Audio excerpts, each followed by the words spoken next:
ചില സ്ഥലത്തൊക്കെ വയലിനും പരിപാടിക്കൊക്കെ പോയാലേ മഹല്ല് കമ്മിറ്റിയിൽ പെട്ടതും അവിടുത്തെ നാട്ടുകാരുമായ കുറേ ആൾ ആ വീട്ടിലേക്ക് കയറി വരുന്നതാണ്. നിങ്ങളെല്ലാരും വിളിച്ചിനാ ഈടെ പിന്നെ വിളിക്കലൊന്നുമില്ല ഉസ്താദേന്ന്. അയ്യേ, അവർക്ക് പെർമിഷൻ ഇല്ലാണ്ട് ഈ ഫുഡ് നമുക്ക് കഴിക്കാൻ പറ്റുമോ? അനുവദനീയമല്ലാത്ത ഒരു പിടി ഫുഡ് നമ്മളെ വയറ്റിലെത്തിയാൽ 30 കൊല്ലത്തേക്ക് നിസ്കാരത്തിന് ഖുശൂ കിട്ടൂല. ഉദാഹരണം, ഫുഡ് അടിച്ചിട്ട് സീനിയേഴ്സ് ജൂനിയേഴ്സിനോട് പറയാം ബെല്ലടച്ചോളണം. 30 കൊല്ലത്തേക്ക് നിസ്കാരത്തിന് ഖുശൂ ഉണ്ടാവില്ല. 30 കൊല്ലം. നാടകം കളിക്കാനുള്ളതല്ല മുസ്ലിമിന്റെ ജീവിതം എന്ന് പറഞ്ഞാൽ. മുസ്ലിമിനൊരു കൾച്ചറുണ്ട്, അത് മദീന കൾച്ചറാണ്. കറക്റ്റ് പഠിക്കണം നമ്മൾ.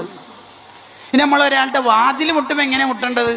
ഖാളിയാൽ തങ്ങളുടെ ഷിഫയിൽ പറഞ്ഞല്ലോ, സഹാബത്ത് എങ്ങനെ അതിൽ മുട്ട. ഉസ്താദിന്റെ നബി സല്ലല്ലാഹു അലൈഹി വസല്ലം തങ്ങളുടെ നഖം കൊണ്ട്, വിരൽ കൊണ്ട് മുട്ടൂല. വിരൽ കൊണ്ട് മുട്ടിയ ശബ്ദം കൂടുതലായിരിക്കും ആപേക്ഷികമായിട്ട്.